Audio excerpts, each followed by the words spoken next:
सिंह जी मुझे एक तरफ ले गए और उन्होंने कहा सतपाल संभल के काम करना। मैं कहा क्यों?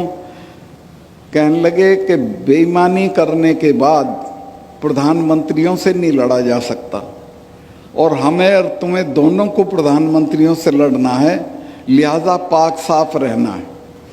मैं जो कश्मीर से लौटने के बाद किसानों के लिए बोल दिया बेधड़क, अगर मैं कश्मीर में कुछ कर लेता तो मेरे घर तो ईडी पहुंच जाती है, आज से पहले इनकम टैक्स वाले पहुंच जाते। आज मैं सीना ठोक के कह सकता हूं कि प्रधानमंत्री के पास सारी संस्थाएं हैं, सब कुछ है और मेरी सारी जांच करा लें, मैं इसी तरह बेधड़क रहूंगा चूंकि मेरे पास कुछ नहीं। मैंने कश्मीर में जाने के फौरन बाद 2 फाइलें मेरे सामने आई। एक में तो अंबानी इन्वॉल्व थे और एक में संघ के एक बड़े अफसर हैं वो थे, एक पुराने महबूबा की मिनिस्ट्री के मिनिस्टर थे और जो अपने को प्रधानमंत्री जी के बहुत नज़दीक बताते थे। मुझे सेक्रेटरीज ने दोनों डिपार्टमेंट के बताया साहब इसमें घपला है। मैंने दोनों डील कैंसिल कर दिए। सेक्रेटरीज ने मुझे ये भी बताया कि साहब इसमें 150 करोड़ रुपया आपको मिल सकता है। मैंने कहा मैं तो 5 कुर्ते पजामे लेके आया हूँ, ऐसे ही चला जाऊँगा। लेकिन एहतियातन मैंने प्रधानमंत्री जी से वक्त लिया और उनसे मिलने गया और उनको मैंने कहा कि साहब ये फाइल है, ये इसमें घपला है, ये लोग इसमें इन्वॉल्व हैं, ये आपका नाम लेते हैं, आप मुझे बताएं क्या करना है। अगर इसे कैंसिल नहीं करना है तो मैं छोड़ देता हूं, किसी दूसरे को लगा दीजिए मेरी जगह, लेकिन मैं रहूंगा तो इसको होने नहीं दूंगा। मैं इस बात की तारीफ करूंगा प्रधानमंत्री की कि उन्होंने कहा कि नहीं सतपाल, करप्शन पे कोई कॉम्प्रोमाइज़ नहीं की ज़रूरत है। मैंने वो किया और कश्मीर में जो इतनी करप्ट स्टेट है कि आप अंदाज ही नहीं लगा सकते हो। सारे देश में कमीशन 5-4% मांगा जाता है, कश्मीर में 15% मांगा जाता है। उस स्टेट में दहशत हो गई और मेरे रहते कोई करप्शन का बड़ा काम नहीं हुआ। आते आते मैंने वहाँ एक, आप देखते होंगे आजकल प्रेस में और टीवी में, उसको रोशनी एक्ट कहते थे। फारूक अब्दुल्ला वो एक्ट लाए थे कि ये सरकारी ज़मीनें हैं, इनको हम ठीक ठाक दाम पे दे देंगे और इससे जो रुपया मिलेगा उससे बिजली की हालत सुधारेंगे। बिजली की हालत तो सुधरी नहीं। कई एकड़ का प्लॉट फारूक अब्दुल्ला को मिल गया, उनके बेटे को मिल गया, महबूबा को मिल गया। मुझे लोगों ने जब शिकायत की, मैंने पता कराया तो उन्होंने कहा जी बिल्कुल ऐसे ही है। मैंने वो सारा कैंसिल कर दिया और उसकी जांच बिठा दी। अब वो वहाँ जांच भी सरकारी संस्थाएं करती हैं, वो भी डरते हैं कि कल कोई आ जाएंगे। तो वहाँ बहुत अच्छी एक लेडी जज चली गई थी, तो मैं उन लोगों को कहा कि तुम जज साहब के पास चले जाओ। तो वो हाई कोर्ट में चले गए और मिसेज मित्तल करके, मिसेज नहीं थी, शादी नहीं हुई थी, इनकी मित्तल थी, उन्होंने ये पूरा मामला CBI को पकड़ा दिया। अब सब नेताओं के बंगले कैंसिल हो गए हैं, सब की ज़मीनें कैंसिल हो गई हैं और मैंने चीफ उसको अपने कमिश्नर को कहा जम्मू के कि जम्मू के आसपास जितनी सरकारी ज़मीनें हैं उसका सर्वे करो। उसने मुझे बताया साहब ये तो बहुत ज़मीन पड़ी है खाली, लेकिन ये तो आपके हटते ही कब्ज़ा कर लेंगे लोग इस पर। मैं क्यों? कहने ले महबूबा के आदमी को तो देर ही नहीं लगती कब्जा करने में, वो तो एक खूंटा गाड़ के भैंस बांध देता है और कहता मेरी ज़मीन है।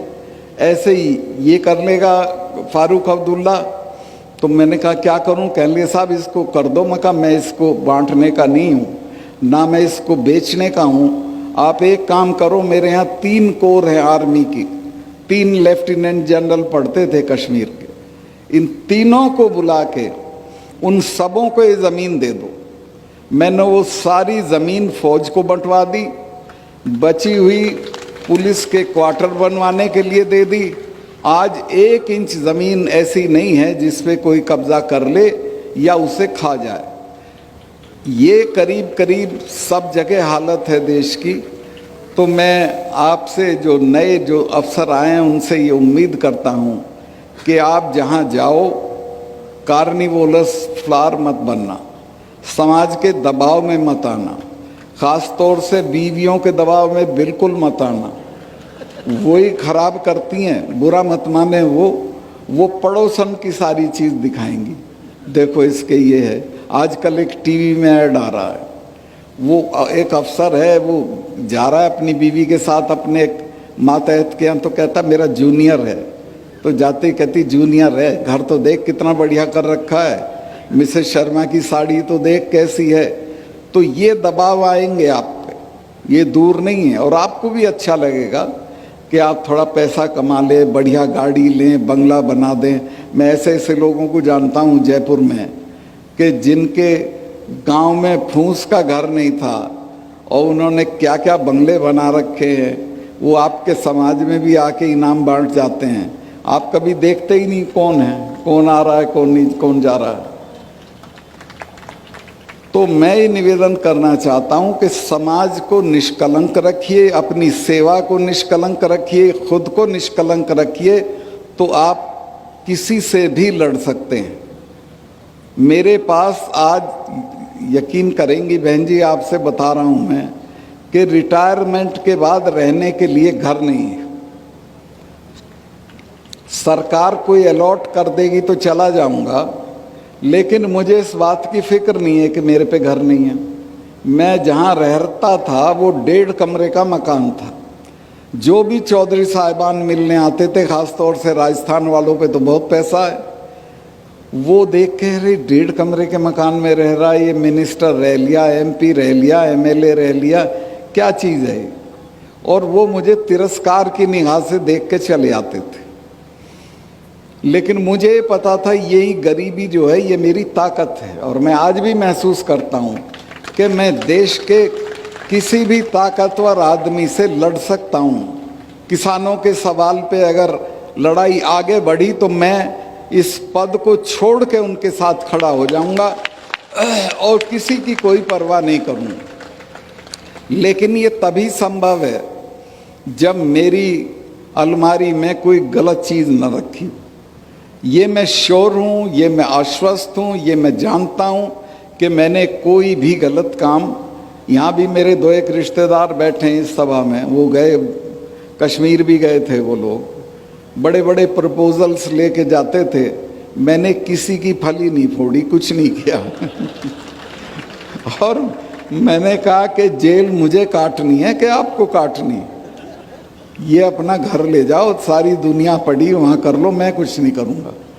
तो मैं जो नए लोग चुने गए हैं उनसे ये चाहूँगा कि वो अपने मानदंड कायम करें, ईमानदारी के, निष्ठा के, अपने समाज के लिए कमिटमेंट के, और अपने समाज को आगे बढ़ाएं। ये जो संस्थाएं हैं जैसी चला रहे हैं, इनमें जो योगदान हो सके वो दें, क्योंकि यहीं से हमारे बच्चे निकलेंगे और वो आगे बढ़ेंगे।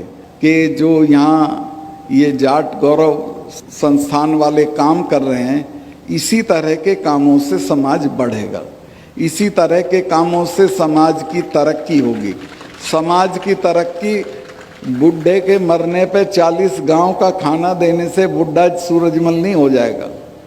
बुढ़ा तो वही रहेगा जो मरा है। आप दहेज बंद करिए, बच्चियों की पढ़ाई पे रुपया लगाइए, बैठक बड़ी होनी, 4 आदमी नहीं घर में 20 कमरे की कोठी ठोकते हो, काहे के लिए भाई? बच्चे को पढ़ाओ, लंदन भेजो, अमेरिका भेजो, यहाँ के बढ़िया से बढ़िया संस्थान में भेजो। उस तरफ तवज्जो नहीं है। एक बहन जी हमारी मदद कर सकती हैं, सुमित्रा जी। यहाँ की औरतों में सोने का बहुत शौक है, सोना पहनने का इतना चलन है कि यहाँ से यहाँ तक सोने में भरी रहती हैं। मैंने इसकी तस्दीक करी है कि सोने का इतना क्रेज और शौक है कि चाहे घर बिक जाए सोना होना चाहिए। इन सब चीज़ों को छोड़ें, ये अवगुण हैं, इनसे बचें और अपने बच्चों को बढ़िया से बढ़िया तालीम दें, उसको वैल्यू सिस्टम दें, उसको ईमानदार और निडर होना सिखाएं, तो मैं समझूंगा कि आप अपने समाज के लिए, अपने बच्चों के लिए काम कर रहे हैं।